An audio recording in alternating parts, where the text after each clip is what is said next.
புதுக்கோட்டை மாவட்டம் ஆலங்குடியில் பழமை வாய்ந்த ஐயப்பன் கோவில் உள்ளது. இந்த கோவிலிலிருந்து 1000த்திற்கும் மேற்பட்டோர் ஆண்டுதோறும் சபரிமலைக்கு மாலை அணிந்து விரதமிருந்து செல்வது வழக்கமாகும். இந்த ஆண்டு கோவிலிலிருந்து அதிக அளவிலான பக்தர்கள் சபரிமலைக்கு செல்ல உள்ளனர்.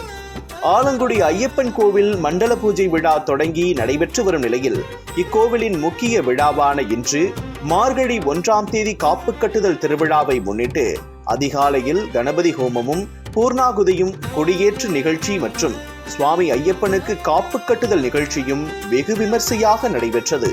இதில் ஏராளமான ஐயப்ப பக்தர்கள் கலந்து கொண்டு ஐயப்ப சுவாமியை தரிசனம் செய்தனர்.